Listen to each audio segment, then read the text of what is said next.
Bapak dan Ibu, kita gak usah berlama-lama lagi.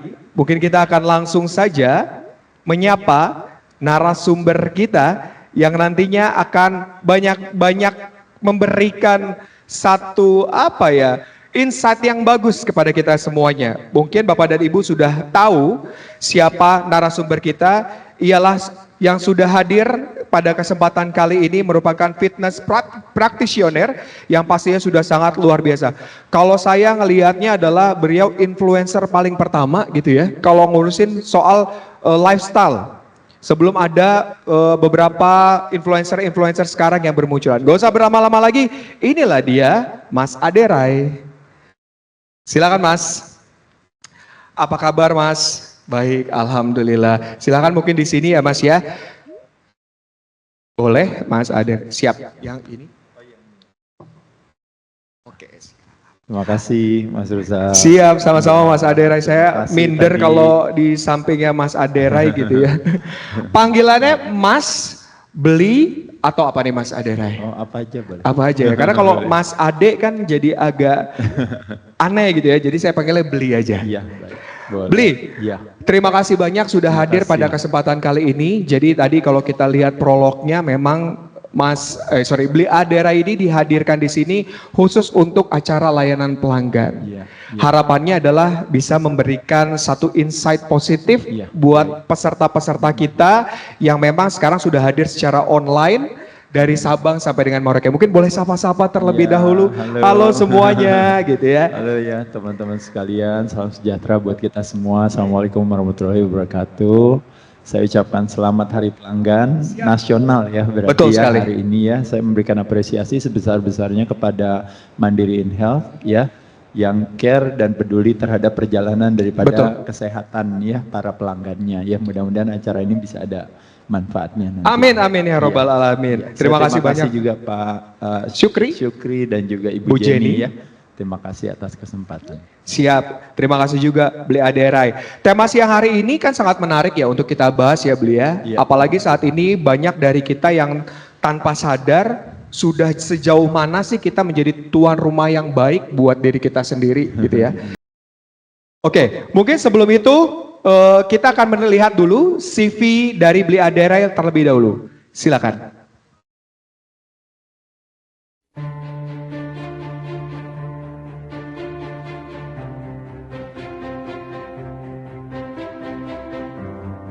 But here comes a class act, Addie Ray. Yes, behind that native Balinese mask and dress is the Asian wonder himself. At 5'10" and weighing a mere 200 pounds, Addie is an incredible mix of genetic blessings, small bones, tiny joints, and full muscle development. Since winning the 1996 Musclemania Amateur Championships, he's captured the imagination of his native Indonesia, becoming a celebrated commercial star. He owns a chain of fitness centers, a monthly fitness magazine, a line of sports apparel, and appears in numerous television programs, commercials, and magazine advertisements.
Baik, tanpa perlu lama-lama, langsung saja kita simak bersama pemaparan materi mengenai jadilah tuan rumah yang baik untuk tubuhmu bersama fitness practitioner Beli Aderai. Silakan Beli.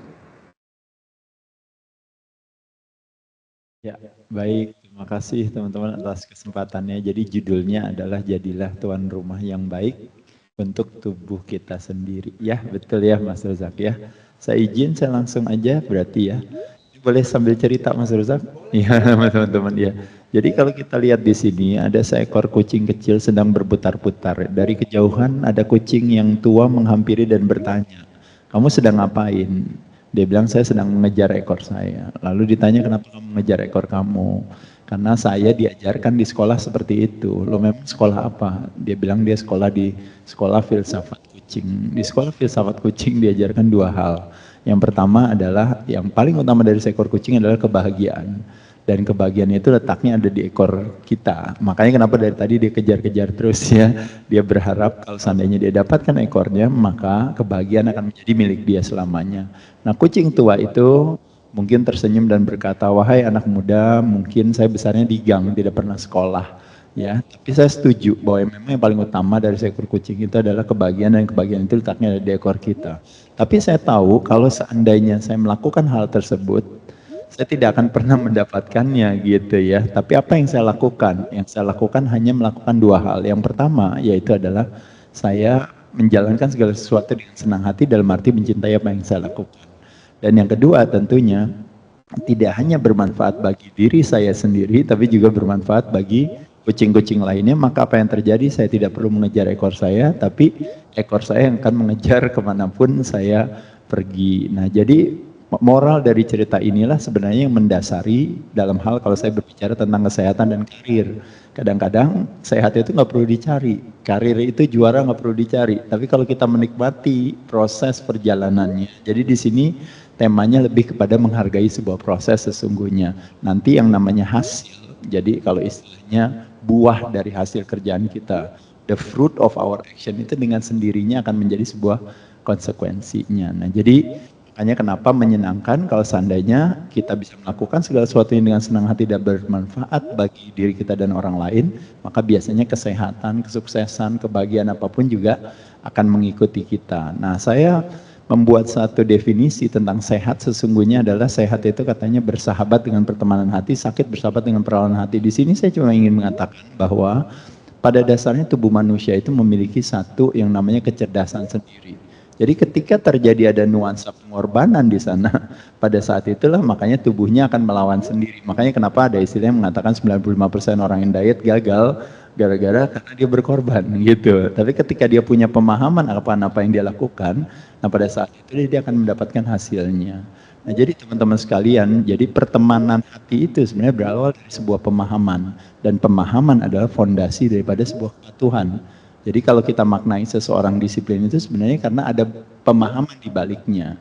Cuma dimaknai sebagai sebuah kedisiplinan. Makanya kenapa ada istilah kalau pemahaman itu lebih kepada yang disebut dengan namanya arti dan makna. Jadi kelaparan terbesar bukanlah kelaparan akan makanan atau kelaparan akan atau kehausan akan minuman, tapi kelaparan akan arti dan makna. Nah, saya sebagai seorang atlet binaraga sebenarnya juga saya mencoba untuk memasukkan arti dan makna daripada apa yang saya lakukan. Tidak hanya saya sebagai seorang olahragawan yang mungkin berolahraga dan berprestasi ya, tapi saya juga seorang pembelajar, dalam arti saya harus terus belajar ya untuk memperbaiki diri saya lebih baik dari sebelumnya ya, karena ada istilah yang mengatakan kemenangan sesungguhnya adalah pada saat dimana bukan kita lebih baik dari orang lain, tapi lebih baik dari diri kita sebelumnya gitu ya. Dan kita pun juga adalah seorang seniman, dalam arti seorang pematung katanya menggunakan kayu dan batu, seorang pelukis menggunakan kanvas. Nah, kalau kayak saya kebetulan seorang binaragawan, menggunakan badan saya sebagai media untuk mengekspresikan karya seni saya gitu ya. Jadi lebih kepada saya tidak mau kelaparan akan arti dan makna. Jadi teman-teman sekalian, dalam hal berbicara kesehatan pun sama gitu. Jadi sehat bukan tujuan, tapi sehat sebuah syarat yang harus saya penuhi. Kualitas diri kita seberapa besar kebermanfaatan kita pada orang lain. Nah, semakin saya sehat, semakin bermanfaat gitu ya. Nah, jadi sekali lagi teman-teman sekalian, ini adalah beberapa quote-quote tentang sesuatu yang dulu menguatkan hati saya untuk akhirnya memilih jalan yang baik dan benar, tidak menyalahgunakan obat, doping, performance enhancement, drugs dan sebagainya. Saya selalu beranggapan adalah bahwa berotot itu harusnya seiring, sejalan dengan yang namanya kalau kita berbicara vitalitas dan kesehatan.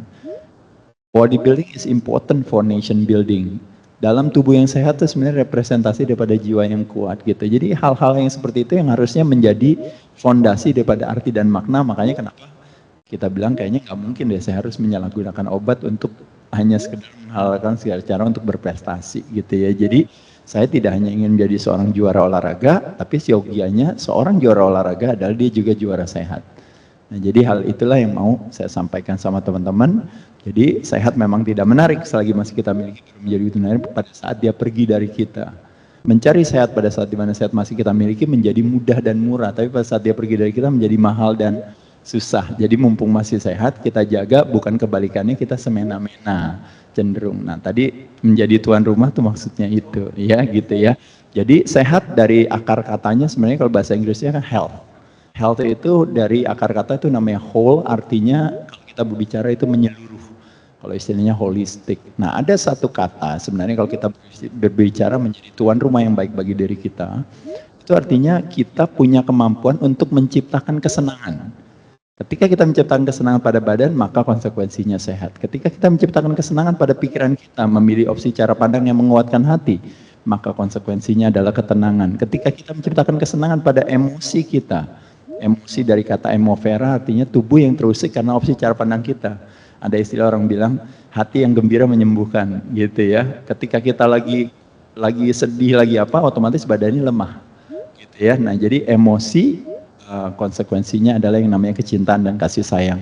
Dan badan kita seperti handphone punya kemampuan yang luar biasa, tapi kalau nggak punya baterai nggak ada hasilnya. Jadi baterai di dalam tubuh kita yang disebut namanya life energy, ketika kita mampu menciptakan kesenangan pada life energy kita, maka kegembiraan menjadi satu konsekuensinya ya.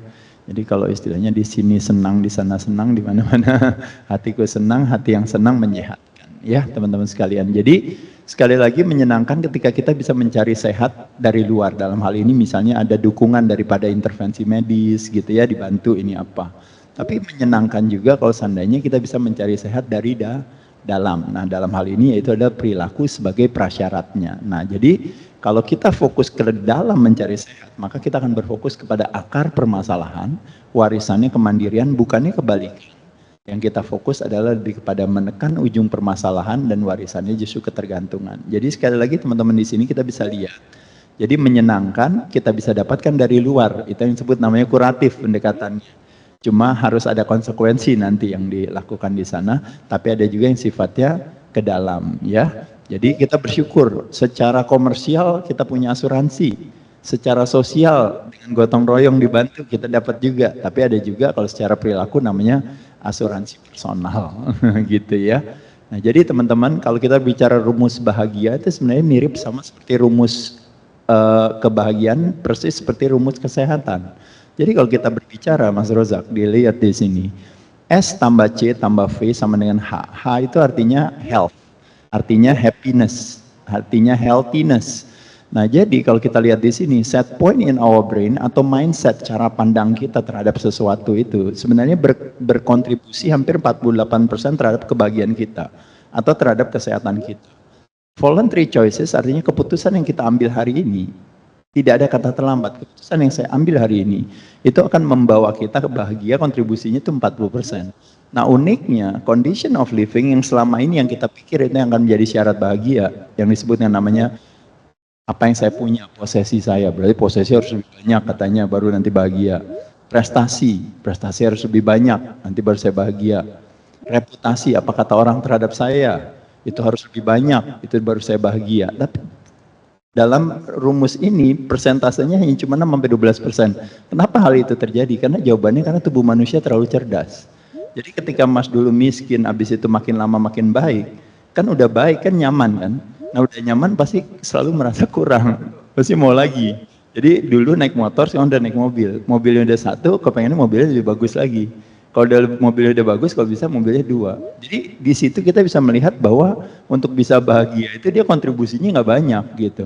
Tapi ketika kita berbicara mindset, ada istilah yang mengatakan bahwa kekayaan terbesar bukanlah kekayaan akan harta dan benda, katanya kekayaan sesungguhnya adalah akan rasa bersyukur yang tinggi. Nah, bagaimana kita bisa punya rasa bersyukur yang tinggi kalau kita punya mindsetnya? Makanya kenapa ada istilah orang bilang, saya ingin merubah dunia, dunia nggak berubah buat saya. Saya ingin merubah hidup saya nggak berubah buat saya. Tapi ketika saya merubah cara pandang saya terhadap dunia dan hidup saya, maka seketika itu juga dunia dan hidup saya mendadak berubah. Nah, jadi mindset memberikan kontribusi yang begitu besar. Nah, jadi poin saya di sini saya cuma menggambarkan sekali lagi adalah bahwa ternyata kontribusi mencari sehat ke dalam dengan berfokus kepada perilaku atau mencari happiness ke dalam arti berperilaku kita itu jauh lebih dominan sebagai pandunya dibandingkan sekedarnya. Makanya kenapa saya cuma bilang sama teman-teman sekalian, hari ini masih ngerokok, masih belum olahraga, makan sembarangan masih apa, itu condition of living yang cuma kontribusinya kecil. Bisa gak hari ini saya rubah perilaku saya? Bisa, 40% kontribusinya. Bisa gak saya rubah cara pandang saya yang selama ini saya bilang, aduh saya udah tua, gak mungkin lah, aduh apa saya sibuk di Mandiri in Health, kesibukan gini gak bakal bisa, gak bakal itu. Kita rubah cara pandang tersebut, pada saat itulah kita punya kesempatan, chances 88% untuk bisa sehat dan untuk bisa bahagia. Maksudnya itu ya secara umum. Nah, saya izin teman-teman sekalian, saya sebagai Manula Pratama yang udah 55 tahun ya, saya 40 tahun berlatih beban, hampir 35 tahun ngatur pola makan dan sebagainya. Jadi ini adalah beberapa yang saya lakukan, yang saya yakin ini juga yang teman-teman lakukan sebagai orang yang ingin menjadi tuan rumah yang baik bagi dirinya. Jadi yang satu adalah yang disebut namanya pendekatan apa yang kita masukkan ke dalam mulut kita. Memberikan kesehatan dan kesakitan. Itu ada 4 elemennya ya, atau variabelnya. Jadi kalau kita memilih sumber dan penyajian, itu kadang-kadang sering disebut dengan namanya dietary restriction atau dietary management. Kapan saya makan, berapa kali saya makan, itu jadwal itu namanya time restriction. Lalu jumlah, sesuai dengan kebutuhan kita, itu disebut namanya calorie restriction. Jadi kalau teman-teman bisa membayangkan, pay attention terhadap A, B, C, dan D tadi, nah pada saat itulah kualitas kesehatan kita, apakah akan mendekatkan pada sehat atau akan mendekatkan kita pada sakit, itu tergantung daripada 4 elemen tersebut. Ya, jadi kalau misalnya kita punya benda mati yang kita kendarai, which is adalah si motor yang kita sayang, kan apa yang dimasukkan ke dalam motor tersebut, bensinnya gitu ya, kan itu yang mempengaruhi kualitas motor kita. Udah masukin aja minyak tanah lah gitu ya. Nah tapi uniknya di badan manusia kita masukin semuanya. Nah kenapa kita sebenarnya ada kecenderungan semena-mena? Karena tubuh manusia terlalu sempurna. Jadi dihancurin aja tetap hidup terus gitu. Nah tapi kalau motor dia nggak sempurna. Begitu kita nggak pay attention terhadap dia, dia langsung mogok.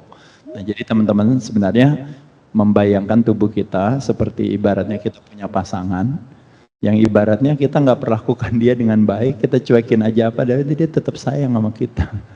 Nah bayangkan kalau seandainya kita mendapatkan orang seperti itu, kalau seandainya kita bilang, mulai sekarang saya mau berbuat baik sama dia, itu kebayang gimana rasanya dia bisa memberikan kepada kita lebih bagus lagi. Ya, jadi bukan artinya saya masih ngerokok, saya jarang olahraga, tetap sehat tuh masa dia, ya berarti bersyukur dong ya. Apalagi kalau ternyata nanti berhenti merokok dan ternyata nanti olahraga, pasti badannya lebih enak lagi. Ya gitu ya. Dan yang kedua, gerak badan lebih kepada struktural, mekanikal, nah itu yang disebut namanya olahraga ya. Dan yang terakhir teman-teman, ada satu keunikan ketika ternyata gerakan pikiran kita, itu ternyata adalah gerakan nafas kita.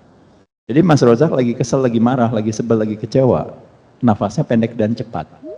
Tapi pada saat lagi senang, lagi happy, lagi dapat rezeki, lagi jatuh cinta, lagi dekat dengan orang yang kita kasihi, pada saat itu nafasnya panjang dan pelan. Nah, ketika nafas panjang dan pelan mendekatkan kita pada sehat.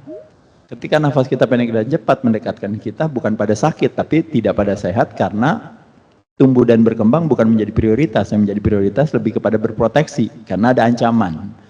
Jadi makanya kenapa pendekatan daripada yang namanya gerakan yang sesungguhnya kalau kita berbicara masyarakat hidup sehat harus melibatkan 3 unsur ini. Selain Zumba di setiap hari Jumat ya. Oke, nah ini jadi pendekatannya ada pendekatan chemical, mechanical, dan emotional. Nah, di sini ada 7 siasat. Turunkan perut buncit dalam 1 minggu sebagai satu clickbait saya, karena kita berbicara soal perut buncit yang representasi daripada kadang-kadang kita suka nggak peduli sama kesehatan kita. Dan yang kedua, kenapa saya bilang 1 minggu, karena ternyata itu yang disebut dengan namanya dalam 1 minggu, kalau teman-teman bersedia menjalankan 7 siasat ini, kita akan memberikan yang namanya tipping first kepada diri kita untuk bilang bahwa nggak usah lama-lama, ternyata hanya saya melakukan hal ini dalam 1 minggu saya ternyata mendapatkan progresnya. Nah, karena orang pikir kan, wah saya nanti baru sehat ntar tahun depan, 2 tahun lagi, ini sampai kapan gitu. Ternyata dalam 1 minggu terjadi perubahan yang signifikan sekali hanya dengan menjalankan 7 siasat. Tapi karena Mas Rozak baik hati sama saya bilang Mas Rozak nggak usah 7 siasat, 5 siasat aja Mas Rozak mendapatkan yang namanya si perut buncit itu turun dalam 1 minggu. Bahkan saya kasih diskon hari ini. Jadi tinggal jalanin 3 siasat aja, teman-teman udah bisa mendapatkan kebermanfaatannya. Tapi berhubung hari ini adalah hari pelanggan nasional, maka jadi diskon besar-besaran. Jadi dari 7 siasat, teman-teman cukup lakuin 1 siasat aja. Waduh. Maka teman-teman akan bisa mendapatkan hasilnya, ya. Jadi ada pun 7 siasatnya adalah sebagai berikut. Ini adalah berbagai siasat yang teman-teman pilih aja salah satu dari 7 step tersebut. Teman-teman akan mendapatkan kebermanfaatan, bukan bicara perut buncit, bukan cuma bicara soal menurunkan berat badan, tapi juga yang utama ternyata teman-teman bisa lihat bahwa ketika melihat yang namanya medical check up results kita ternyata jadi lebih baik, karena di sana terjadi yang namanya peningkatan sensitivitas insulin kita kalau kita bersedia melakukan hal-hal ini. Ya, jadi saya izin teman-teman sekalian, apa-apa aja yang dilakukan adalah sebagai berikut. Jadi yang pertama, membayangkan tubuh kita itu adalah sebuah perusahaan dimiliki oleh 5 pemegang saham. Nah, fungsinya teman-teman kita bisa lihat di sini. Pembuluh darah itu seimbang kalau bisa. Organ tubuh itu kalau bisa benar sehat, jantung, paru-paru dan sebagainya. Tulang harus kuat, otot harus kencang, dan lemak kalau bisa rendah ya. Nggak perlu harus terlalu rendah tapi tidak mau terlalu tinggi. Nah, teman-teman kita lihat di sini uniknya ketika kita melakukan pengencangan massa otot, yang terangsang kekuatannya tulang. Jadi pemegang saham nomor 4 mempengaruhi pemegang saham nomor 3. Ketika ototnya menghilang, maka otomatis tulangnya lemah. Jadi tulang lemah bagi manula bukan karena dia tua, tapi karena dia kehilangan otot. Nah, ketika kehilangan otot, makanya dia kehilangan tulang. Ketika dia kehilangan tulang, makanya dia akan kehilangan gerak. Ketika dia kehilangan gerak, makanya lemaknya naik. Ketika lemaknya naik, jantungnya jadi berat kerjanya, termasuk pembuluh darahnya. Nah, makanya jadi satu sama lain saling bergantungan. Makanya kenapa saya katakan, bukan menurunkan berat badan bagi yang gemuk, bukan menaikkan berat badan bagi yang kerempeng, tapi lebih kepada bagaimana kita menjaga komposisi tubuh kita tetap seimbang, sehingga terjadilah yang disebut yang namanya anti-aging tersebut. Proses penghambatan penuaan tadi, teman-teman sekalian. Jadi kalau kita kehilangan otot kita, 1% saja itu setara dengan 1-3% fungsi. Dulu bisa jalan jauh, bisa naik turun tangga, sekarang berkurang.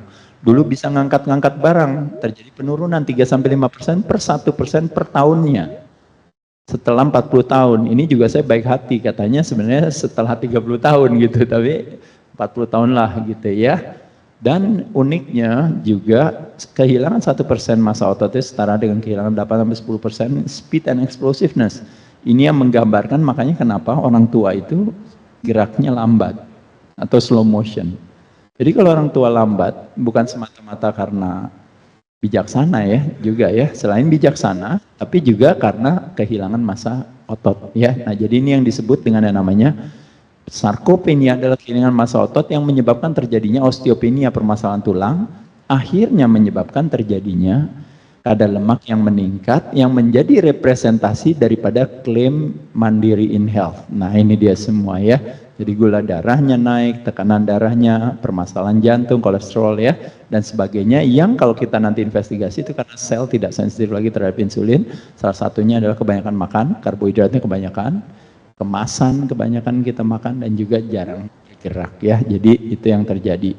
Izin sekali lagi teman-teman sekalian, salah satu aktivitas yang kita suka lupa, yang sesungguhnya itu memberikan kebermanfaatan bagi kita adalah pengencangan otot rangka. Ini adalah berbagai kebermanfaatannya, ya.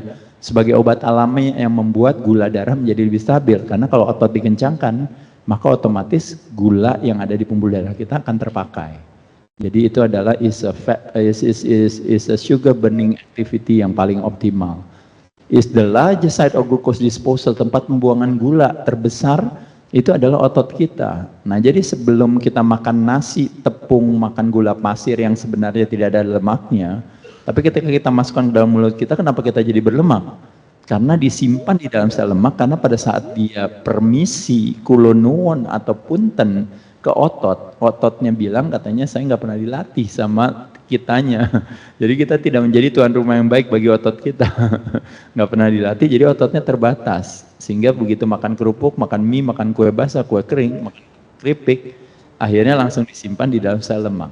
Nah, tapi ketika kita punya otot, apa yang terjadi kalau kita lihat nomor 5, sabotase nasi dan tepung jadi lemak. Kenapa? Karena tidak membutuhkan insulin untuk mengirim si gula tadi untuk disimpan di dalam sel lemak, tapi ototnya sendiri yang langsung menarik, makanya disebut yang namanya glucose sponge atau busanya daripada gula. Jadi mengencangkan otot tidak semata-mata untuk narsistik atau misalnya untuk supaya biar keren-kerenan atau apa, hanya lebih kepada karena saya baru habis makan bakso, somai dan kue tiaw, saya nggak mau masukannya itu, dia akhirnya end up-nya harus ada di sel lemak saya, gitu ya. Dan sebagainya kebermanfaatannya, more muscle we have, more calorie we burn. Obat anti pikun artinya apa teman-teman sekalian? Kita bisa lihat otak dan otot memiliki prinsip yang sama. Kalau tidak digunakan maka kita akan kehilangan. Dan sekali lagi teman-teman sekalian, otak dan otot ternyata hidupnya dari makanan yang sama, yaitu adalah signal. Dan 90% signal berasal dari gerakan. Dan setiap gerakan tidak diciptakan sama. Makanya kenapa ada 1A, 2A, 2B, 2X, ini hanya cuma ingin menyampaikan adalah bahwa semakin gerakannya itu kita buat semakin sulit, pada saat itulah bakar gula, signal ke otak, signal ke tulang menjadi lebih besar. Nah, jadi kalau semakin tua kita bilang ya udah jalan kaki aja santai, ya kenanya 1A. Tapi ketika dia disuruh jalan kaki di tanjakan, pada saat itu dia dikenanya di 2A. Apalagi di tanjakan membawa beban, akhirnya menjadi kena di 2B dan di 2X. Nah, jadi teman-teman sekalian, semakin usia semakin meningkat, akhirnya kita dipaksa untuk semakin lebih aktif. Bukan kebalikannya, semakin tua semakin diem gitu ya. Nah, ini beberapa tips menggunakan tubuh sendiri. Kenapa saya menggunakan tips menggunakan tubuh sendiri? Karena kalau saya suruh ke fitness center nanti berarti ada alasan cerdas. Macet, fitnessnya kemahalan, fitnessnya kejauhan, fitnessnya nggak cocok, ya dan sebagainya. Ya, jadi menggunakan tubuh sendiri dengan melakukan berbagai aktivitas push up, pull up, sit up, plank dan sebagainya. Itu saya kalau izin boleh memberikan proposal kepada teman-teman di Mandiri InHealth dan juga para pelanggan. Dilakukan setelah sholat. Beberapa gerakan ini kita pilih aja. 1-2 set, 6-12 repetisi, istirahat 1 menit, lakukan lagi gitu ya. Itu sesuatu yang menyenangkan ya. Jadi gerakan-gerakan sederhana yang kita lakukan, tapi ternyata kita nggak membutuhkan obat metformin atau tambahan insulin untuk menurunkan gula darah. Tapi cukup dengan gerakan-gerakan tersebut yang ibaratnya kita menciptakan obat dari dalam.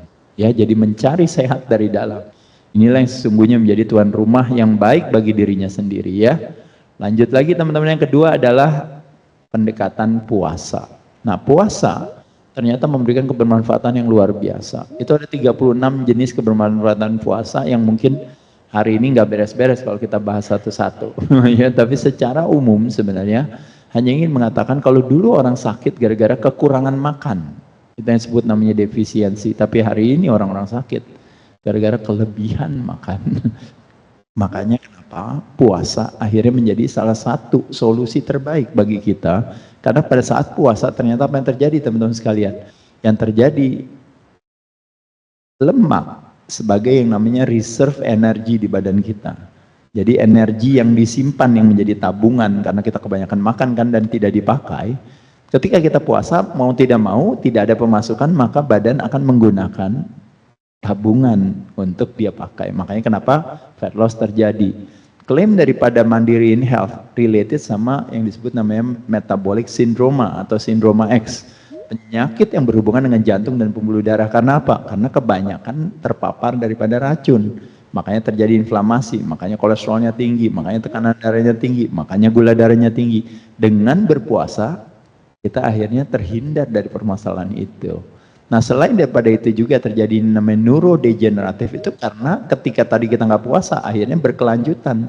Diabetes tipe 2 jadi diabetes tipe 3 atau yang dikenal dengan permasalahan yang relate sama sistem syaraf karena fasting glukosnya atau gula darah puasanya kita mendadak tinggi karena kebanyakan makan terus dan nggak pernah berhenti ya. Nah, pada saat itu akhirnya berpengaruh ke banyak hal termasuk kemampuan penglihatan kita, akhirnya luka nggak sembuh-sembuh harus amputasi, termasuk juga gagal ginjal. Dan saya yakin di Mandiri Health salah satu daripada cost terbesar yang harus dibayarkan kepada pelanggan itu adalah salah satunya cuci darah tersebut ya, karena itu setiap minggu 2 kali dan seumur hidup ya, bukan ide baik ya. Dan selain itu juga kebermanfaatannya adalah bahwa gara-gara kita berpuasa ternyata kita memberikan kesempatan kepada tubuh kita untuk menjalankan kecerdasannya. Salah satunya yang paling populer kebermanfaatan puasa itu yang disebut namanya autofagi. Auto artinya sendiri, fagi artinya makan. Jadi ketika nggak dikasih makan dari luar, badannya bilang saya akan cari makan dari dalam. Siapa yang dimakan? Yang dimakan adalah sel yang buruk, sel yang jelek, sel yang tua, sel yang rusak, sel yang tidak digunakan oleh tubuh kita di recycle oleh tubuh kita untuk akhirnya dibuat material baru. Jadi kecerdasan tubuh kita sebaik itu gitu. Pada saat puasa malah akhirnya badan menjadi lebih sehat, mental fokus jadi lebih baik, profil gut bakterium lebih bagus. Dan yang paling utama sekali lagi teman-teman sekalian, puasa itu tidak hanya mudah, tidak hanya murah, tapi ternyata alami dan ternyata powerful. Dan bersyukur masyarakat di Indonesia, kaum muslimin dan muslimah yang sudah terpapar dengan ibadah puasa di bulan Ramadan ya. Jadi ini beberapa strategi yang bisa dilakukan sederhana, terakhir makan jam 8 malam, baru makan lagi jam 8 pagi. Terakhir makan jam 10 malam, baru makan jam 10 pagi, itu udah 50% daripada waktu kita jadi terbagi. Biasanya kadang-kadang kalau Mas Rozak tahu, kalau saya tanya, kapan kita tidak makan hanya pada saat tidur.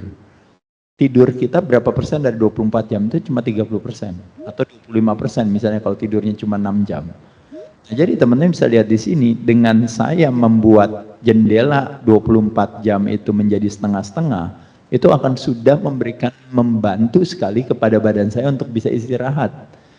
Biasanya kan 18 jam makan gitu. Jadi pas melek langsung makan terus gitu ya. Hanya pada saat tidur dia tidak makan. Nah, tapi teman-teman di sini kita bisa bikin strategi. 2 jam sebelum tidur kita tidak makan, 2 jam setelah bangun tidur kita tidak makan, maka kita udah masuk di 12 jam. Di step B, teman-teman bisa lihat kita langsung menang tuh kalau pilkada langsung 70% gitu angkanya kita ya, menangnya. Itu lebih kepada strateginya adalah skip makan pagi atau skip makan malam. Tinggal pilih itu aja. Begitu kita nggak makan pagi atau kita pilih nggak makan malam, kalau kita tetap masih mau makan pagi. Nah, pada saat itu jendela makan kita mendadak jadi berkurang sekali. Nah, disitulah makanya kenapa yang populer kira-kira di sekitar antara 15 sampai 18 jam itu udah bagus sekali. Di step C, kalau teman-teman tahu, saya tanya, Mas Rozak, pernah gak berpuasa 20 jam? Jawabannya pasti bilang belum pernah. Tapi kalau saya bilang, pasti sudah pernah. Kenapa? Karena contohnya saya bilang gini, Mas Rozak kan Muslim. Mas Rozak kan pernah istilahnya beribadah di bulan Ramadan, yaitu berpuasa. Pasti saya yakin pernah melakukan satu hal ketika waktu di bulan Ramadan, pada saat itu tidak ada kesempatan untuk sahur, hanya cuma minum air putih aja, langsung sholat, langsung puasa lagi. Betul. Dan tidak meninggal kan, gitu ya. Enggak, alhamdulillah. Ya, masih hidup hari ini. Ya, nah jadi yang terjadi adalah Mas Rozak berarti terakhir makan jam 10 malam, baru makan lagi besok jam 6 pagi. Jam 6 sore. 6 sore. Betul. Artinya Mas Rozak berarti puasa berapa jam? 20 jam. Tanpa Mas Rozak sadari ternyata Mas Rozak punya kemampuan itu. Dan ini juga puasanya bukan berarti nggak boleh minum, masih boleh minum. Jadi lebih gampang lagi juga. Dan juga kalau 20 jamnya Mas Rozak itu kan benar-benar murni 20 jamnya itu lama ya. Karena kan harus menghadapi ibaratnya hari siang dan sebagainya. Kalau ini masih melibatkan jam tidur juga. Nah, jadi teman-teman sekalian kita lihat di sini. Jadi strateginya adalah step C ini kita bisa masukkan ke dalam strategi step D, di mana kita bilang jendela makan saya hanya di jam 6 sore sampai jam 10 malam, udah itu aja. Berarti saya puasa 20 jam. Atau seperti saya misalnya, saya bilang saya hanya makan biasanya di jam 2 siang Saya nanti selesai sampai jam 10 malam itu adalah jendela makan saya. Jadi jendela makan saya jam 2 sampai jam 10 berarti 8 jam.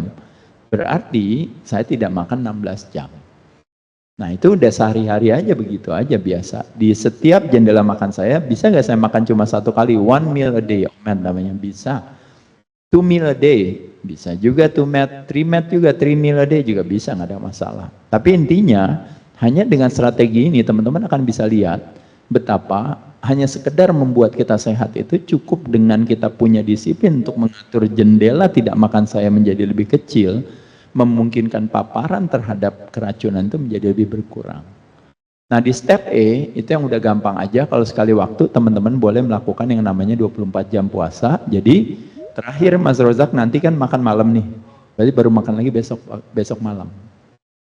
Ya jadi dinner to dinner. Atau terakhir makan nih nanti siang lunch kan, habis itu udahlah nggak makan lagi cuma minum aja, berarti nanti baru makannya besok siang gitu ya. Itu jadi dinner to dinner, lunch to lunch ya.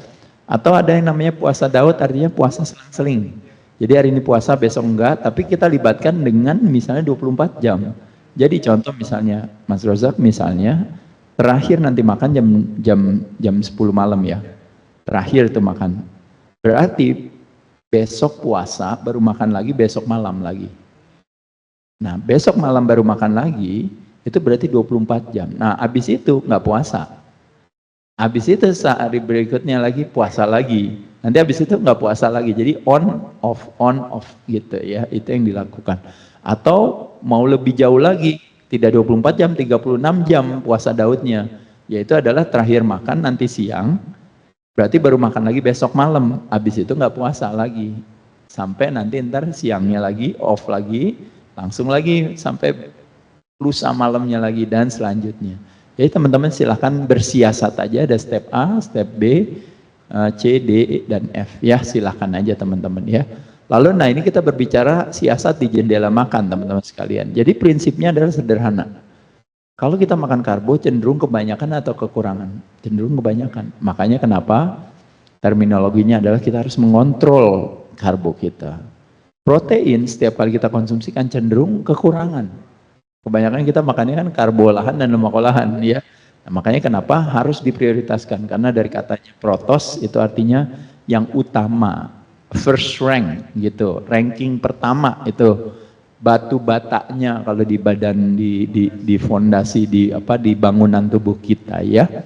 Nah, lemak sendiri juga sama, biasanya cenderung masyarakat ya kayak klien kita semua gitu ya, para pelanggan di Mandiri Health atau karyawan-karyawan teman-teman cenderung lemaknya lebih banyak apa lebih dikit kalau makan, cenderung kebanyakan. Nah makanya bukan berarti nggak boleh makan lemak, tapi kita selektif terhadap pemilihan sumber lemak, karena lemak ada yang baik ada yang buruk. Nah kalau bahasa sederhananya langsung aja, kalau yang buruk itu biasanya akhirnya terjadi trans fat, terjadi yang namanya kerusakan daripada makanan tersebut, biasanya karena proses penggorengan itu. Jadi bukan menggorengnya tapi proses menjadi minyak goreng atau menjadi margarin, itu yang menjadi tantangan. Ini beberapa strategi kalau kita berbicara karbohidrat, kita memilih yang alami bukan yang olahan, karena yang kalau karbo olahan kan tahu sendiri kan, roti, mie, kue basah, kue kering, kerupuk, keripik dan sebagainya. Nomor 2 dan 3, no naked carbs dan karbohidrats itu sebenarnya lebih kepada karbo itu jangan makan sendirian, dengan dicampur karbonya beberapa gitu ya. Dan pada saat kita buka puasa waktu makan, kita bukan masukin karbo duluan, karbonya belakangan gitu ya. Nah pada saat itulah kita akan mempertahankan tidak terjadinya yang namanya lonjakan gula darah yang terlalu tinggi, sehingga tidak membuat kita akhirnya tidak mengenal rasa kenyang. Karena kan begitu kita puasa kuat nih, begitu buka kok mau makan terus gitu, karena bukanya dengan yang manis-manis. Gitu ya. Nah lalu yang keempat yaitu adalah batasi jumlahnya, tentu ya, itu kan udah tahu ya. Tapi kalau secara umum sebenarnya kalau berapa sih kilogram yang memang atau gram karbohidrat itu sesuai dengan berat badan kita. Jadi kalau Mas Rozak beratnya misalnya 75 kg, berarti kebutuhan karbonya itu sebenarnya idealnya di 75 gram per hari. Tapi kalau boleh gak, kalau seandainya saya kalikan 2, jangan terlalu inilah, jadi 100 sampai 150 ya oke lah gitu ya, kira-kira itu. Dan yang nomor 6 itu beberapa strategi saja siasat. Kalau kita bicara suplementasi dari cuka apel, dari teh hijau, dari kopi, kayu manis, beberapa suplementasi seperti dari mineral, chromium picolinate, berberin, garam Himalaya, itu bisa dijadikan sebagai salah satu untuk siasat supaya tidak terjadinya lonjakan gula darah yang terlalu tinggi, ya. Nah, begitu juga di protein pun sama, kita selalu yang alami dan olahan, kita pilih yang alami karena kalau yang olahan itu tantangannya itu adalah biasanya kadang-kadang kan melibatkan tepung-tepungan di sana ya. Jadi ada ikannya tapi pakai tepung, ada dagingnya, ayamnya tapi pakai tepung ya, bukan ide baik. Nah, kukus, panggang, rebus, bakar, pepes itu bagus ya, itu ya. Tapi apalagi apabila harus digoreng, menggunakan butter, minyak kelapa, minyak zaitun bagus, tapi bukan dengan menggunakan minyak goreng dan margarin ya. Lalu rekomendasi kebutuhan protein kita sebenarnya idealnya juga sama. Kalau Mas Rozak tingginya 170 cm, berarti kebutuhan proteinnya idealnya 170 gram. Kalau nggak kuat ya oke dibagi dua aja. Jadi cuma kuatnya, saya cuma hanya kuatnya misalnya 170 bagi dua misalnya 85 ya, misalnya 85 aja boleh gak? Atau sampai 100 boleh lah. Nah, di antara 85 sampai 170 mungkin idealnya di situ ya. Selalu melibatkan protein di setiap meal kita, kenapa? Karena hanya protein yang mengenyangkan. Karena protein mengandung lemak, protein dan lemak yang mengenyangkan. Ada satu hipotesa yang disebut yang namanya protein leverage hipotesa yang mengatakan adalah bahwa kalau Mas Rozak dan kawan-kawan bawaannya kepengen ngemil terus kepengen makan, itu berarti badannya sedang bilang bahwa kamu kurang protein. Makanya kenapa pas malam ketika ngemil kepengen makan bukan nyarinya roti, bukan nyarinya mie, bukan nyarinya kue, bukan nyarinya coklat atau manisan, tapi cari protein, nanti maka pada saat itu nafsu makannya jadi turun ya, kurang lebih itu. Dan yang terakhirnya saya rasa yang lain-lainnya itu lebih kepada penjelasan saja ya, bahwa kebutuhan protein kita setiap kali kita makan kalau bisa 15-30 gram per meal protein itu bagus sekali ya. Nah, kalau lemak juga sama, tidak perlu takut sama lemaknya alami ya. Kalau lemak olahan biasanya dari minyak goreng dan margarin. Setiap protein pada dasarnya sudah mengandung lemak. Ikan ada lemaknya, ayam ada lemaknya, sapi, kambing ada lemaknya gitu ya. Jadi otomatis sudah bagus, cuma jangan nanti ditambahin minyak goreng lagi. Ditambahin lagi hal yang itu bukan ide baik ya. Ya, cuma sekali lagi teman-teman sekalian, mengkonsumsikan lemak yang tinggi membutuhkan karbohidrat yang rendah. Jadi kalau udah makan daging sapi, proteinnya tinggi dan apa, kalau bisa nasinya boleh dikurangin dikit gitu. Jadi kalau mesti mau makan kentang pada saat lagi makan steak, kan steaknya sebenarnya udah ada energinya yang datang dari lemak. Jadi makan kentangnya mesti kurangi gitu, atau tidak makan kentang sekalian nggak apa-apa. Makan sate kambing enak ya udah makan, nggak usah makan sama lontongnya gitu. Kalau tetap masih mau makan lontongnya berarti energinya masuk nanti dari lontong, berarti proteinnya kita cari yang lean, yang lemaknya rendah, sehingga jadi energinya lebih turun. Ya itu hanya sekedar siasat aja sih sebenarnya ya.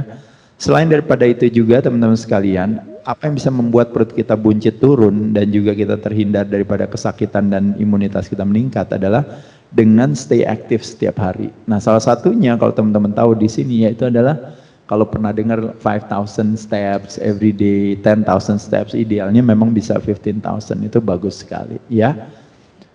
Aktivitas olahraga yang paling populer memang cardio exercise, melatih kekuatan otot jantung. Bisa dilakukan di dalam ruangan, di luar ruangan dan sebagainya, maupun yang terorganisir tadi ya, yang tadi saya bilang salsa, zumba gitu ya. Mungkin ada yang melakukan olahraga yang lain, itu boleh-boleh aja. Ini berbagai aktivitasnya saya rasa itu bagus. Nah secara umum sekali lagi saya mau mengatakan kepada teman-teman sekalian adalah ada satu keunikan ketika nafas kita tarik lebih dalam, buang nafas lebih panjang, maka yang terjadi adalah imunitas kita akan lebih meningkat. Kenapa? Karena kita mengaktifasi yang disebut namanya kemampuan tubuh untuk tumbuh dan berkembang, rest and digest, feed dan breathe. Tapi pada saat kita karena kebanyakan pikiran juga, nafas kita pendek dan cepat, maka kita mengaktifasi yang namanya fight or flight. Itu sebenarnya lebih kepada badan bercerita kepada diri kita atau mengasih tahu pada diri kita bahwa dia sedang terancam. Nah maka pada saat itu terjadi yang disebut yang namanya dominasi stress response. Apakah terjadi imunitas meningkat? Bukan menjadi prioritas bagi badan. Badan prioritasnya lebih kepada berproteksi. Makanya kenapa? Makanya kadang-kadang sering kalau teman-teman stres atau mental health gitu ya, seolah-olah orang bilang ya, mental illness ya gitu ya orang bilang. Jadi akhirnya jadi bikin sakit badannya, imunitasnya. Nah jadi ketika kita didominasi oleh stress response, kalau sifatnya long term ya gitu ya, kalau sifatnya short term juga gini, tapi short term memberikan kita kekuatan. Olahraga bikin kita stres gak? Jawabannya iya. Puasa bikin kita stres gak? Iya, tapi ada bukanya. Olahraga bikin kita stres gak? Iya, tapi kan gak lama-lama. Sauna bikin kita stres gak? Bikin kita stres, tapi kan kita cepat keluar. Apalagi yang lainnya juga. Bahkan kita mandi air dingin bikin stres gak? Stres, tapi kelarnya kita jadi lebih segar kan gitu ya. Nah jadi stres yang by design short term itu bagus. Tapi ketika dia long term, bayangin yang terjadi seperti ini, maka otot kita istilahnya tegang tapi bukan cuma sebentar tapi bisa berhari-hari. Ya, kortisol hadir, stress respon kita bukan hadir buat hanya untuk mempertahankan kita dari serangan singa atau beruang atau apa, tapi ini cicilan yang berbulan-bulan dan bertahun-tahun yang nggak kelar-kelar, ya. Nah pada saat itu makanya terjadi penurunan imunitas kita. Tapi pada saat kita tarik nafas dan buang nafas lebih panjang, memungkinkan kita untuk bisa diaktifasi yang namanya relax response atau parasimpatetik tersebut. Jadi sekali lagi apa yang membuat nafas kita teratur? Satu adalah kalau kita punya kualitas tidur yang baik. Bangun dan tidur di jam yang sama, itu yang namanya regularity. Tidur di tempat yang bersih daripada tempat yang berantakan, itu jauh lebih nyaman. Tidur di tempat yang gelap daripada yang terang benderang, lebih nyaman. Temperatur yang bagus, dalam hal ini kesejukan bukannya kepanasan. Dan juga tentunya yang tadi ya, ketika makan banyak dekat sama tidur, makannya juga kadang-kadang makanan refined foods, yang kombinasi kolaborasi refined carbo dan refined fats ya. Ditambah lagi energetic, toxicity secara energetik. Handphone di charger, laptop nyala, sambil ketiduran, TV nyala, semua apa juga nyala ya. Nah itu bukan ide baik. Nah selain daripada itu, nafas teratur juga bisa didapat dengan ketika kita dekat dengan keimanan, ketika kita dekat dengan keimanan, ketika kita dekat dengan kesenian, ketika kita dekat dengan alam. Tubuh kita adalah produk alam, alam adalah ekstensi kepanjangan tubuh kita. Pada saat itu nafas kita menjadi lebih teratur dan panjang. Ketika nafas teratur dan panjang pada saat itu makanya kita bisa memanfaatkan kecerdasan kita dan juga kita bisa punya imunitas yang lebih tinggi. Termasuk juga belajar untuk kalau ada istilah yang mengatakan sehat bersahabat dengan pertemanan hati, sakit bersahabat dengan perlawanan hati. Mentalitas konflik apapun alasannya termasuk juga melandaskan pada sebuah kebenaran. Tapi kalau kita kerjaannya perang terus gitu, perang demi kebenaran kan biasanya gitu ya, atau perang demi keadilan dan sebagainya. Tapi karena perang terus, otomatis kita didominasi oleh relax response kan. Nah, termasuk juga kayak keinginan kita untuk menghakimi, judging, analyzing, labeling gitu ya. Nah, pada saat itulah makanya kenapa dengan adanya sosial media kita mudah tersinggung, kadang-kadang kita sering menghakimi orang dan sebagainya, itu justru malah menurunkan imunitas kita. Bukan ide baik ya. Dan yang terakhir ternyata teman-teman sekalian ada istilah yang mengatakan bahwa orang yang umurnya paling panjang bukan orang yang paling kuat, tapi orang yang umur panjang adalah orang yang paling bijaksana. Makanya kenapa kebijaksanaan di Indonesia salah satu diwariskan dengan budaya yang namanya keikhlasan. Ketika punya keikhlasan, ternyata relax response menjadi pandu yang mengarahkan kita pada tumbuh dan kembang. Ketika kita tidak punya keikhlasan, maka stress response yang menjadi pandu yang mengarahkan kita kepada proteksi. Makanya kenapa ketika berbagai kejadian yang terjadi hari ini, kalau kita lihat, teman-teman bisa lihat di sini semua. Jadi pada saat di mana kita menghadapi sebuah tantangan, akhirnya kita tidak punya keikhlasan, maka kecemasan menjadi konsekuensinya. Tapi pada saat punya keikhlasan, artinya terjadi petualangan. Ketidakikhlasan menyebabkan penyesalan pada saat sebuah kegagalan, jealousy pada saat orang lebih baik, marah pada saat hak kita diambil orang lain, kecewa pada saat kita tidak mendapatkan apresiasi, dan dalam menghadapi sebuah perbedaan kita diskriminasi.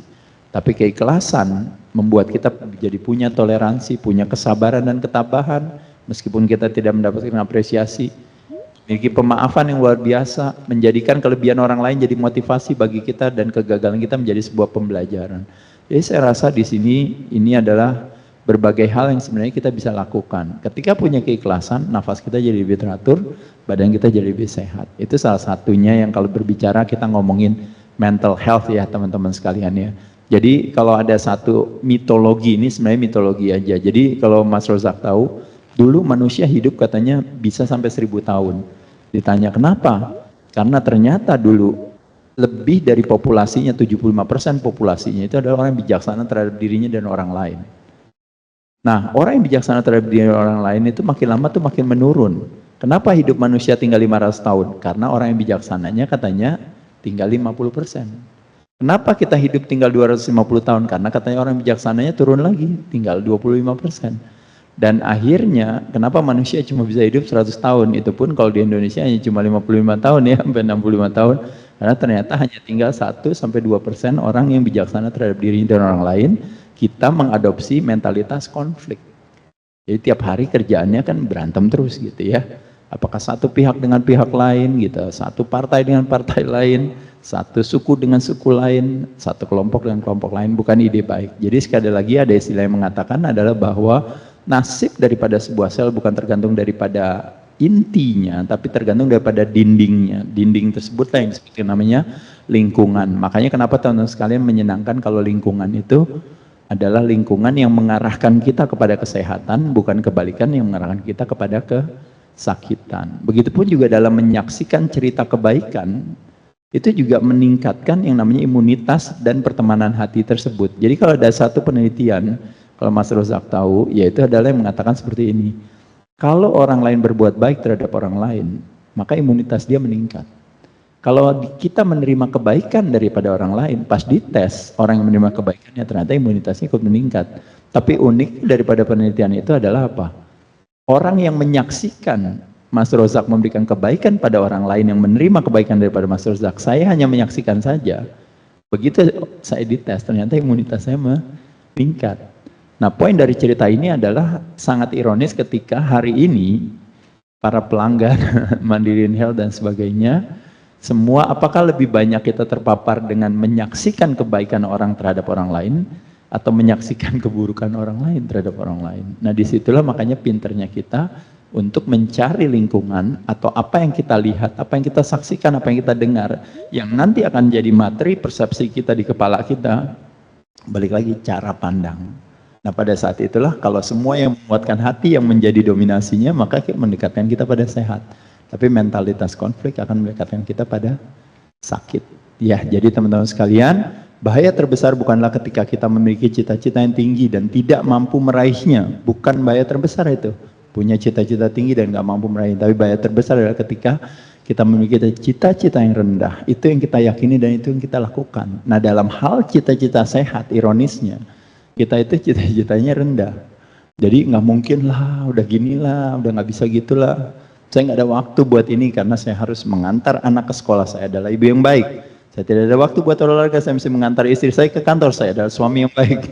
Saya tidak ada waktu buat berolahraga karena di Mandiri Health saya sibuk banget dan sebagainya. Dan sebagainya itu alasan-alasan cerdas yang memenangkan kita dalam perdebatan, tapi kalah dalam kesehatan, bukan hal yang bijaksana. Jadi 3 jenis usia teman-teman sekalian, ada yang namanya usia kronologis, itu artinya usia kalender hari ini. Jadi kalau istilahnya makin lama makin ini kebetulan kalau dalam kita tadi udah ngomong udah berapa menit ya, ini mungkin udah lebih dari 17 menit atau mungkin 30 menit atau 40 menit, kita udah makin lama udah makin lebih tua dari tadi. Jadi usia kronologis nggak bisa kita tahan, pasti dia makin tua. Tapi usia biologis, usia badan kita dan usia psikologis, usia mental kita, cara pandang kita, itu kita bisa reverse, kita bisa balikan. Mungkin enggak orangnya bentuknya kayak 25 tahun, tapi ternyata orangnya umurnya 35 tahun. Mungkin terjadi gak? Mungkin enggak bentuknya 45 tahun, padahal orangnya umurnya 35 tahun. Bisa terjadi gak? Bisa. Jadi usia biologi dan usia psikologis tergantung daripada orangnya, tergantung daripada kita. Tapi kalau usia kronologis, mohon maaf teman-teman sekalian, setelah acara ini teman-teman akan lebih tua 1,5 jam ya, kurang lebih kira-kira. Jadi kurang lebih seperti itu teman-teman sekalian. Jadi poin dari cerita ini saya cuma mau bilang adalah bahwa ubah cara pandang kita terhadap kesehatan, terhadap kebahagiaan, terhadap kesuksesan. Lalu kita bersedia untuk apa? Mengambil keputusan hari ini, apapun kondisi kita ya. Tapi saya akan mengambil keputusan hari ini yang akan mengarahkan kita kepada apa? Kepada apa yang kita mau. Mau lebih sehat? Boleh. Mau lebih sukses? Boleh. Atau apapun juga. Atau mau gagal gitu ya. Jadi tiada kata terlambat. Kurang lebih itu saya ucapkan terima kasih, mudah-mudahan bermanfaat. Iya, terima kasih banyak buat beli Aderai gitu ya.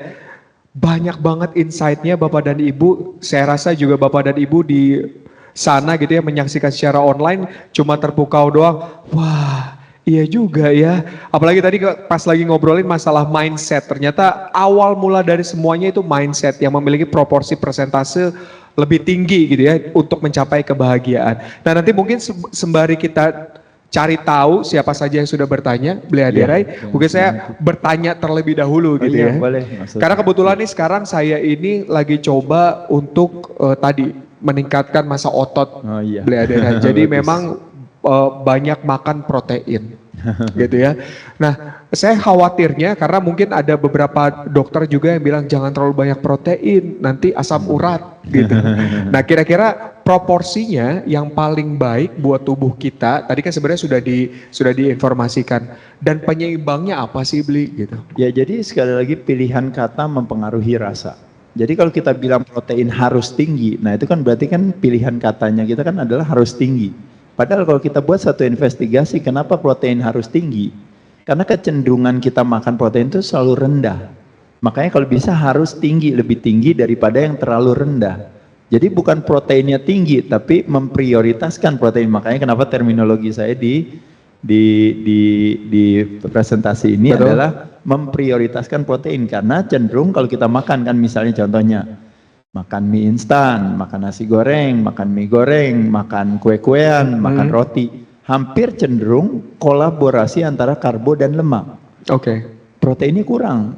Makanya proteinnya kalau bisa kurang tuh. Iya kurang, rendah ya rendah. Kalau bisa ditinggikan gitu. Nah jadi maksudnya itu. Bukannya tinggi harus tinggi-tingginya, nanti akhirnya kita berbicara namanya protein toxicity. Di mana proteinnya itu bahaya itu kalau terlalu tinggi, nanti bicara asam urat, nanti bicara gagal ginjal karena menggunakan pertimbangan kreatinin nilainya dan sebagainya. Tapi saya rasa tidak sesederhana itu gitu. Jadi kalau istilahnya orang bilang, aduh saya malas kerja nih kenapa? Takut kalau kebanyakan uang susah gitu ya. Nah, jadi kebanyakan uang dan kebanyakan protein itu adalah dua case yang sama. Jadi hampir cenderung protein toxicity itu hampir jarang, yang terjadi itu adalah justru under protein.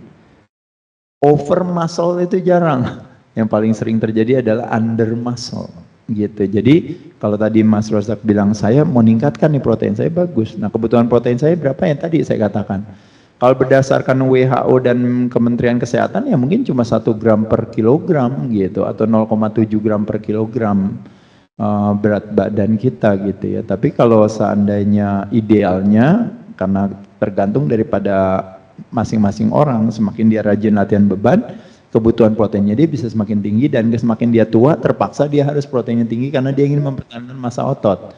Nah jadi kebutuhan proteinnya adalah biasanya 1 gram per pound, 1 kilogram sama 2,2 pound, jadi dikalikan 2 aja gitu berat badan kita kalau mau gampang rumusnya. Jadi berat badan saya berapa, kalikan 2 gitu. Atau yang ideal yang tadi saya katakan tadi, yaitu adalah tinggi badan saya itu adalah jumlah kebutuhan gram protein saya gitu ya. Bisa dapat dari apa? Hewani, bisa dapat dari nabati, variasi kombinasi rotasi, saya rasa itu satu hal yang bagus. Tapi masing-masing punya kelebihannya. Kelebihan daripada nabati mudah dicerna, kelebihan daripada hewani, profil essential amino acidnya lebih lengkap gitu ya. Baik, terima kasih banyak. Oke, mungkin saya akan membacakan beberapa pertanyaan yang sudah hadir pada kesempatan kali ini. Yang pertama mungkin dari Khairinisa dari Bank BJB, cabang Sumedang. Bagaimana cara mengubah atau mengolah pola pikir kita untuk menerapkan pola hidup sehat secara konsisten? Terima kasih. Iya, saya rasa cukup dengan pemahaman kan, makanya tadi saya katakan tadi ya gitu. Jadi kalau saya sehat, yang untung siapa? Saya sendiri. Kalau saya sehat, yang bermanfaat bagi siapa? Bagi diri saya dan orang lain. Kalau saya sehat itu berarti enak dong ya, jadi kerja bisa lebih produktif, jadi nggak gampang bolos. Terus juga saya bisa menikmati semuanya. Pertanyaan saya, martabak manis enak nggak katanya? Enak banget. Nah, tapi kalau kitanya nggak sehat bisa gak menikmati martabak? Enggak juga. Iya, yang salah bukan martabak manis ya. Yang salahnya kitanya nggak punya kemampuan untuk menikmati dianya gitu misalnya gitu ya. Terlepas daripada kebanyakan akhirnya nanti jadi nggak sehat gitu ya. Tapi poin dari cerita ini hanya cuma mau bilang adalah ketika kita punya pemahaman bahwa saya harus menjaga kesehatan saya, maka otomatis konsekuensinya artinya yang tadi bicara saya bilang disiplin, konsistensi, dedikasi itu semua apapun juga yang orang bilang komitmen atau apapun juga semua dengan sendirinya akan terselenggara. Kenapa saya bisa bilang seperti itu? Karena yang gampangnya gini, kecerdasan kita akan keimanan itu kadang-kadang sering terbalik dengan kecerdasan kita akan keimunan. Kalau kecerdasan kita akan keimanan begitu tinggi, saking tingginya kecerdasan kita akan keimanan, sholat itu bukan cuma 5 kali dalam sebulan, bukan cuma 5 kali dalam seminggu, tapi 5 kali dalam sehari. Dan hampir 90% lebih kaum muslimin dan muslimah menjalankannya. Jadi kalau mau ngomong orang Indonesia itu malas tuh nggak ada. Kenapa bisa nggak malas dan kenapa semuanya disiplin dan semuanya sampai hari ini belum dikasih penghargaan muri ya. Udah puluhan tahun sholat 5 kali setiap hari gitu ya, berpuluh-puluh tahun tapi nggak dikasih penghargaan gitu ya. Karena tidak butuh penghargaan. Karena apa? Karena itu adalah sebuah pemahaman akan kecerdasan keimanan kita yang begitu tinggi bahwa ibaratnya saya menjalankan sholat dengan senang hati dan itu memberikan ketenangan buat hati saya. Jadi itu sesuatu hal yang baik. Nah jadi bayangkan kecerdasan kita akan keimanan tinggi. Kecerdasan kita akan keimunan juga tinggi. Pada saat itu saya mau olahraga setiap hari. Kenapa? Karena dengan saya olahraga memberikan apa? Memberikan suplai oksigen ke dalam sungai kehidupan saya. Pembuluh darah saya adalah sungai kehidupan saya. Akan jadi lebih optimal. Pada saat itulah apa? Orang di istilahnya organ di dalam tubuh saya itu akhirnya bertepuk tangan dan berterima kasih karena saya selalu menciptakan kesenangan pada mereka. Kalau ada istilah saya tanya begini, Mas Rozak punya keluarga, ceritanya punya anak, mau gak menyenangkan anaknya? Mau banget. Mau, karena anak kita adalah keluarga kita. Betul. Ya. Tapi kalau kita berbicara tubuh kita, kalau saya tanya, jantung kita keluarga kita gak? Jantung kita keluarga kita gak? Keluarga. Betul. Liver kita keluarga kita gak? Keluarga. Iya, ginjal kita keluarga kita gak? Keluarga kita. Berarti kita mau menyenangkan dia juga dong berarti. Harusnya begitu. Betul ya. Tapi waktu kita makan tapi keripik kerupuk dan kawan-kawan, kita menyenangkan cuma si lidah kita, kan? Aja, betul ya. Begitu masuk ke dalam, kira-kira kalau kita bisa berkomunikasi sama ginjal kita, paru-paru kita, liver kita, kira-kira dia akan bilang apa pada saat dimana kita masukin rokok, masukin alkohol yang berlebihan, masukin tadi zat-zat pengawet atau apapun juga. Nah pada saat itu dia akan bilang ibaratnya ini kok saya dimasukin terus, saya harus kerja untuk istilahnya mendetoksifikasi hal tersebut.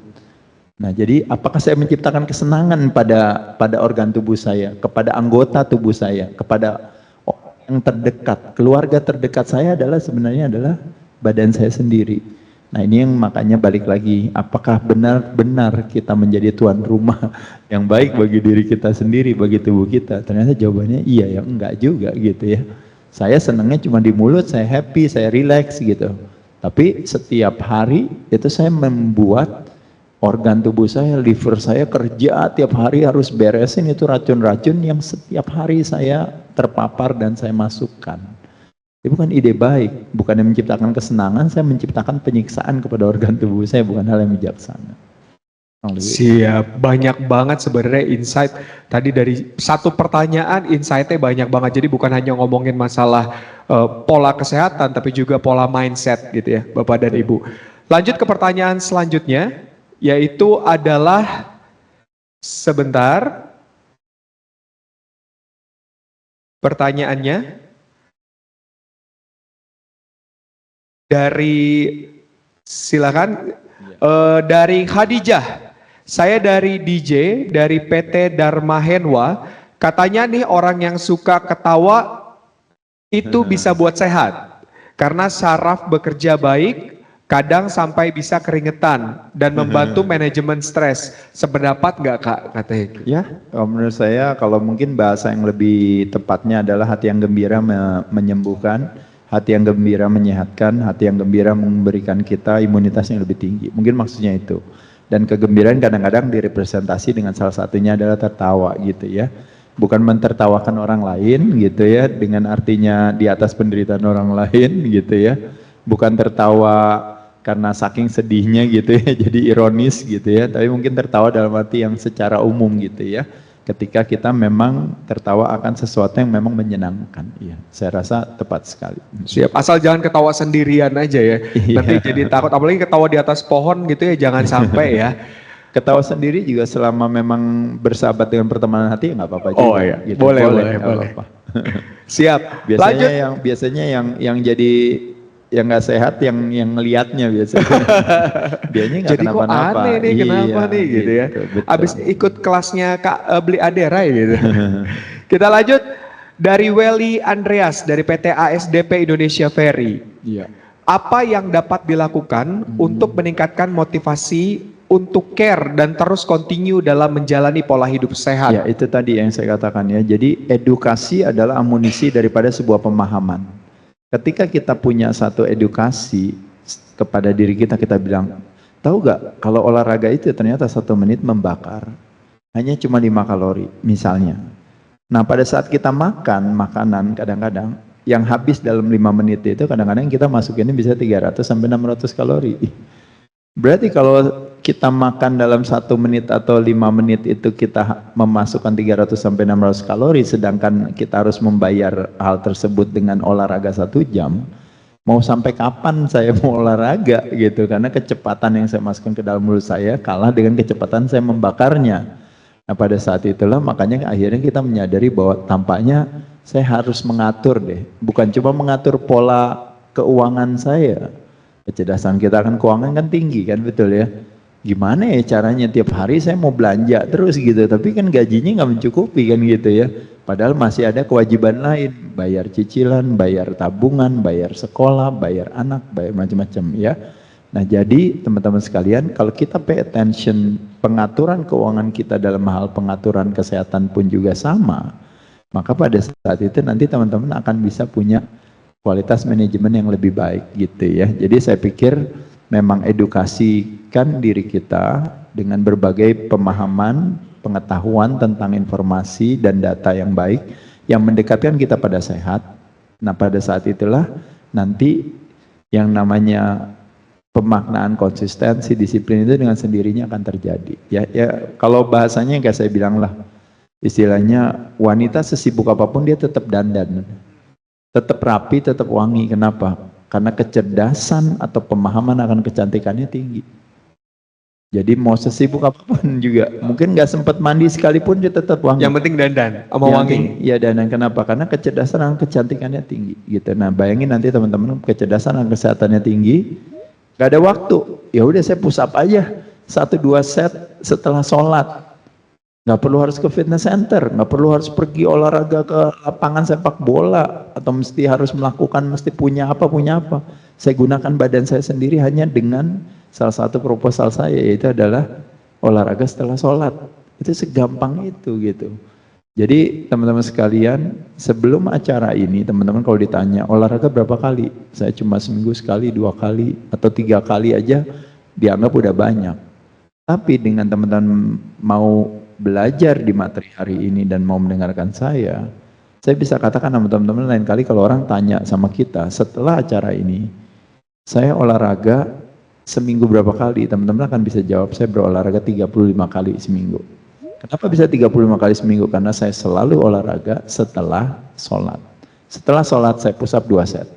Setelah sholat saya plank aja 2 set. Setelah sholat saya duduk bangun berdiri squat saja 2 set. Dan setiap sholat saya lakukan hal tersebut. Jadi bisa bayangkan saya olahraga 5 kali sehari. Ibaratnya seperti sholat.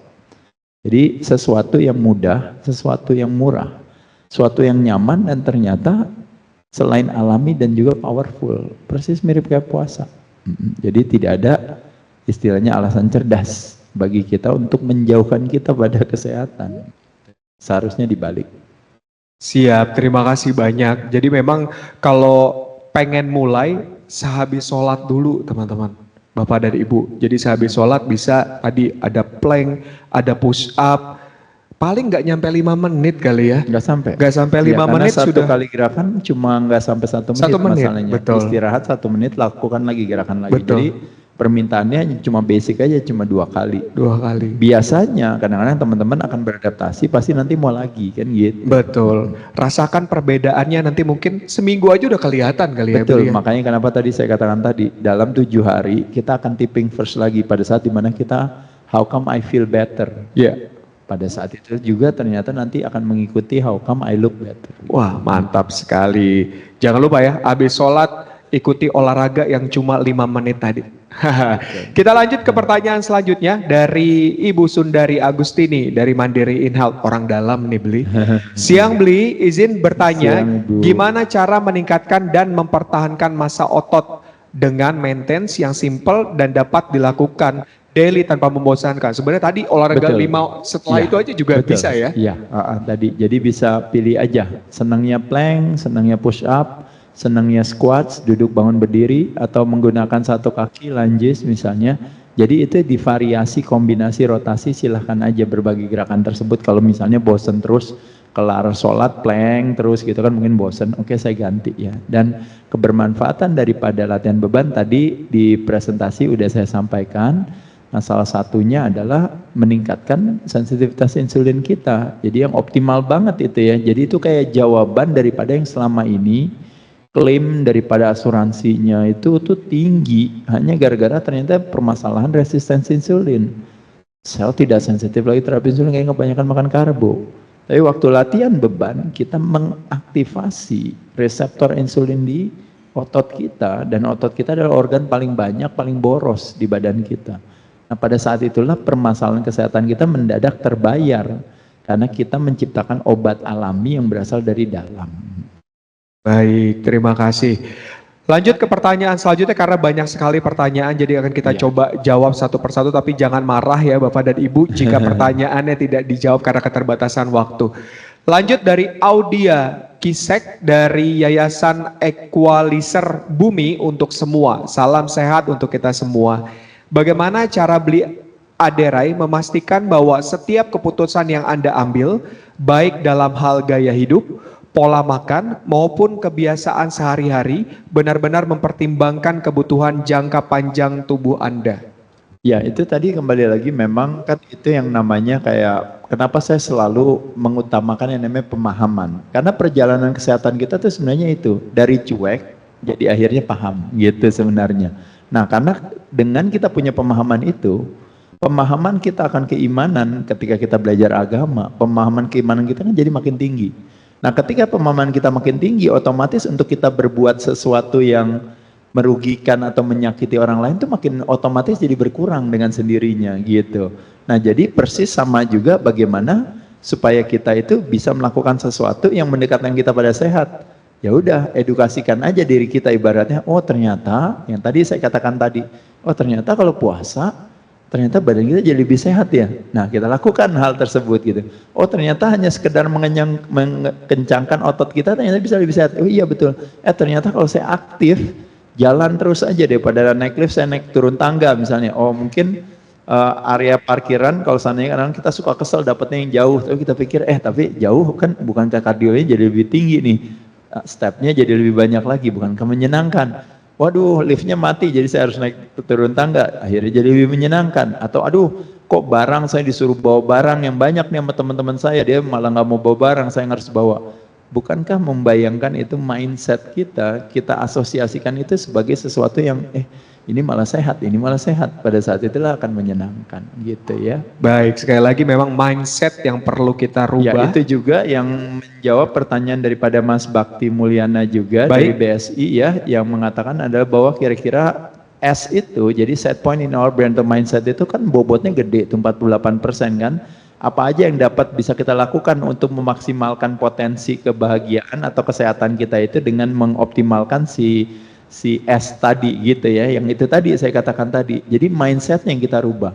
Jadi kayak contoh yang saya bilang, kalau mindsetnya kaya itu artinya sukses, itu artinya posesi, prestasi dan reputasi saya yang harus optimal, maka pada saat itu kan perlu waktu kan untuk bisa punya posesi yang lebih banyak. untuk bisa punya prestasi yang lebih tinggi, untuk punya reputasi yang lebih baik kan perlu waktu. Berarti kan lama mesti nungguin. Tapi kalau kita bilang kebahagiaan itu adalah tidak semata-mata kekayaan akan posesi, prestasi, dan reputasi, tapi kekayaan akan rasa bersyukur yang tinggi. Terlepas daripada posisi, prestasi, dan reputasi saya yang sedikit, tapi saya punya rasa bersyukur yang begitu tinggi, maka tidak terjadi yang namanya focusing on what's missing tadi. Karena saya berfokus kepada apa yang saya punya. Kan ketika kita fokus pada apa yang nggak punya, kan kosong hatinya. Makanya rasanya nggak enak. Tapi ketika kita bilang, bersyukur dulu, kita masih pakai motor loh, sekarang akhirnya terlepas daripada mobilnya seadanya, tapi mobil memungkinkan kita bisa menampung banyak orang, kita lebih nyaman gak kena hujan dan sebagainya. Nah, rasa bersyukur itu punya perasaan yang berbeda. Nah, termasuk juga sama dalam hal kesehatan tadi saya bilang, iya sih saya masih gemuk, iya sih saya masih ini, tapi saya bersyukur ya, istilahnya hari ini masih dikasih kesehatan loh ya. Kita masih bisa menghirup udara yang segar, masih bisa menikmati indahnya matahari, masih bisa makan enak, masih bisa ngerasain enak. Kan bayangin kan, permasalahan dengan ginjal kita masalah atau apa kan, orang nggak makan aja udah sakit perut gitu ya. Apalagi mau menikmati makanan, tapi kita masih bisa tuh teman-teman. Jadi makanya saya selalu katakan sebenarnya tidak ada kata terlambat. Karena apa? Karena dari rumus tersebut memungkinkan kita setiap orang masih punya kesempatan untuk bisa bahagia dan sehat gitu. Terlepas kondisi apapun kita di sinya itu tadi. Betul sekali. Jadi tidak ada kata terlambat gitu ya. Jadi lakukanlah sekarang. Mungkin izin ini adalah pertanyaan terakhir karena kita ada beberapa nanti agenda yang lain gitu ya. Terima kasih, Beli. teman-teman Pertanyaan terakhir kita akan dari Fatih dari Bank Mandiri. Mau bertanya, dampak dari begadang terhadap tubuh untuk jangka panjang dan jangka pendeknya, apakah jika diimbangi dengan pola makan dan olahraga teratur dapat meringankan dampak begadang? Terima kasih. Padahal tadi saya kalau lihat ada waktu istirahat juga tuh tadi yang disampaikan sama Beli. Silakan Beli. Iya, jadi memang sebenarnya itu folder masing-masing ya. Ketika kita bilang ya udah deh saya olahraga aja, makannya hancur aja. Ya udah deh saya makannya atur aja tapi saya malas olahraga. Atau tadi istirahatnya ya udah saya begadang aja, ya udah saya bayar sama makanan sehat. Itu sebenarnya agak sedikit sulit gitu karena folder tersebut adalah folder-folder yang memang harus diisi gitu ya. Jadi teman-teman sekalian lebih kepada kayak apa sih dampaknya kayak begadang. Problemnya adalah ketika kita kurang istirahat, otomatis badan kita terpaksa harus menciptakan kecerdasannya sendiri. Akhirnya gula darahnya kita naik, gula darahnya naik biasanya kecenderungannya adalah nafsu makannya juga jadi naik, jadi akhirnya kita kepengen makan, begitu masukin makanan, kadang-kadang malam makanannya nggak jelas, akhirnya jadi inflamasi terjadi di pembuluh darah kita gara-gara terpapar dengan berbagai racun tersebut, dan pada saat itu akhirnya liver harus mengirim si kolesterol lagi tadi, nanti kolesterolnya naik lagi, kolesterolnya akhirnya membuat satu plak, akhirnya pembuluh darahnya jadi terhambat, akhirnya ke jantung jadi lebih berat, jadi kita menciptakan berbagai permasalahan buat kesehatan kita, hanya gara-gara kita kurang istirahat misalnya seperti itu gitu. Jadi kalau bicara investigasi akan banyak kesana kemari, tapi paling kalau saya rasa cuma saya bisa bilang sama teman-teman, kalau seandainya apa yang kurang kita cuma tanya aja sama diri kita. Ada istilah yang mengatakan what is the biggest room in the world? The biggest room in the world is the room of improvement. Artinya apa? Selalu ada ruang bagi kita untuk lebih baik dari sebelumnya dalam segala hal. Apakah dalam memperbaiki kesehatan kita dalam hal istirahat, memperbaiki kesehatan kita dalam hal pola makan, maupun memperbaiki kesehatan kita dalam hal pola gerak, termasuk juga pola cara pandang kita. Baik, terima kasih banyak Beli Aderai.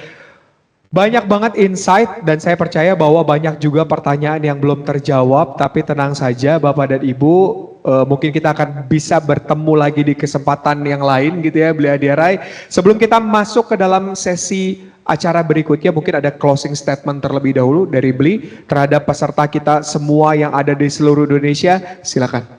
Ya, saya cuma mengucap syukur dan terima kasih, apresiasi setinggi-tingginya kepada Mandiri Health yang mengadakan kegiatan acara ini. Saya ucapkan selamat juga, hari ini hari pelayanan pelanggan nasional. Buat teman-teman semua, kembali lagi memang sehat itu bukan tujuan, tapi sehat adalah sebuah syarat yang memang harus kita penuhi. Ya, kita akan semakin bermanfaat kalau seandainya kita sehat. paparan kami hari ini hanya sekedarnya aja untuk membuka keingintahuan teman-teman ya. Saya selalu bilang, selalu ada yang namanya pemaafan pada diri kita. Kita bisa jalannya salah dalam hal kesehatan, kita bisa, oh iya ya mestinya gini, mestinya gitu ya.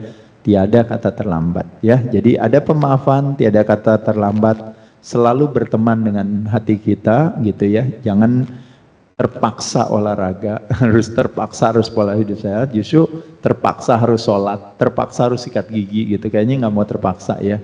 Gimana caranya supaya tidak terjadi keterpaksaan tapi terjadi satu kesenangan hati atau sukarela adalah dengan bersedia membuka diri kita untuk mengedukasi diri kita, karena kepala kita adalah akumulasi daripada data dan informasi yang kita kumpulkan.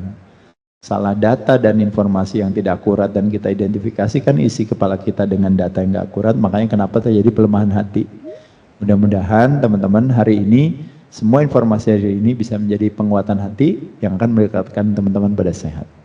Amin, amin, amin ya Rabbal Alamin. Baik Bapak dan Ibu, sekalian demikian tadi acara yang kita lalui bersama. Kami ucapkan sekali lagi terima kasih kepada Bapak dan Ibu semua atas atensinya pada kesempatan kali ini. Yang tentunya nanti kita berharap bahwa bukan hanya berdampak baik buat Mandiri InHealth, tapi juga untuk seluruh peserta Mandiri InHealth secara keseluruhan. Sekali lagi kami ucapkan selamat Hari Pelanggan. Saya Abdul Rojak beserta Beli Aderai. Mohon pamit, kita akan ketemu lagi mungkin di sesi-sesi selanjutnya. Assalamualaikum warahmatullahi wabarakatuh. Sampai jumpa.